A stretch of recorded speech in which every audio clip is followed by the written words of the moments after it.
सृष्टि की उत्पत्ति के संबंध में, उत्पत्ति के संबंध में नहीं मैं बोल रही हूँ, याद आ गया। श्रुपादारविन्दं मुखारविन्दं करारविन्देन च पदारविन्दं मुखारविन्दे विनिवेशयन्तं वटस्य पत्रस्य पुटे शयानं बालं मुकुन्दं मनसा स्मरामि, बालं मुकुन्दं मनसा स्मरामि।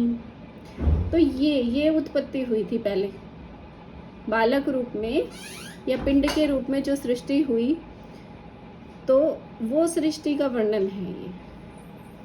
तो कैसे सृष्टि हुई, तो वो कह रहे हैं करार विंदे पदार विंदम, कि हाथ से पकड़ के जो पैर का अंगूठा है वो एक बालक ने अपने मुंह में डाल रखा है। ऐसे ही जो हमारा बच्चा पैदा होता है, पिंड रूप में जो बच्चा पैदा होता है, तो वो कैसा होता है, उसकी यही चेष्टाएं होती हैं। लेकिन पैदा किससे हुआ है, कहाँ पे, तो जल में है, जल में है। पुटे शयानम, पत्ते पर है।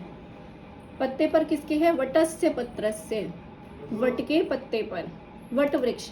अब वट वृक्ष क्या है ये भी समझना पड़ेगा। तो वट का मतलब होता है प्राचीन। वट का मतलब है कि उससे प्राचीन नहीं है।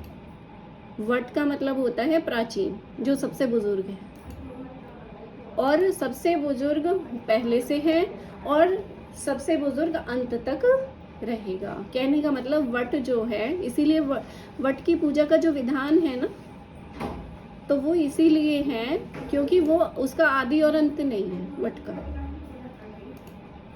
वट सृष्टि के प्रारंभ में भी था और वट सृष्टि के अंत में भी रहने वाला है। इसीलिए वट वृक्ष का नाम वट जो दिया गया, वट का मतलब होता है पुराना, सबसे प्राचीन। और जो सबसे प्राचीन है वो ही नवीन है। कैसे, जो वट वृक्ष है, आप देखो वो जितना ज़्यादा प्राचीन होगा ना, उतना ज़्यादा नवीन होगा। कैसे कि उसकी जो जड़ें हैं वो ऊपर से निकल के आती हैं और वो फिर ज़मीन में फैल जाती हैं, फिर उससे एक नया तैयार हो जाता है। तो ये सृष्टि का प्रतीक है, ये वट वृक्ष। और इसका नाम जो वट है वो इसीलिए वट है, इसका नाम वट वृक्ष का। और ये परम पूजनीय, परम श्रेष्ठ है। इसीलिए क्या कहते हैं कि वट वृक्ष में त्रिदेव विराजमान है। इसकी जड़ में ब्रह्मा विष्णु महेश का वास है। तो जड़ से ब्रह्मा, मूल में विष्णु, और इसके पत्ते महादेव महेश हैं।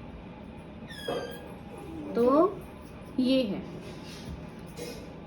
तो ये सृष्टि की उत्पत्ति में। तो वो कृष्ण रूपी बालक कहाँ था, तो सागर में। वो कृष्ण रूपी बालक सागर में था और सागर में वट वृक्ष के पत्ते के ऊपर था। और कर क्या रहा था, वो अपने पैर के अंगूठे को लेकर के वो मुंह में चूस रहा था। उसको कोई भी और कोई ज्ञान नहीं था, बस इस अवस्था में वो था। तो आप ये देखिए कि सृष्टि की उत्पत्ति हमारी कैसे हुई है। ये पहली सृष्टि की बात हो रही है, उसका वर्णन है। तो अब हम अपनी सृष्टि से रिलेट करते हैं, कोई भी अंतर नहीं पाएंगे आप, यथा पिंडे तथा ब्रह्मांडे। आपकी भी सृष्टि यही हुई है, क्योंकि क्या था, जल था।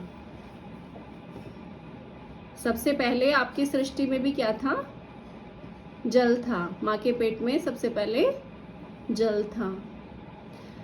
पिता और माँ से जो आपका ये पिंड रूप बना, तो वो भी क्या रूप मिला पिता और माता से, जल के रूप में। तो इसका मतलब जल था।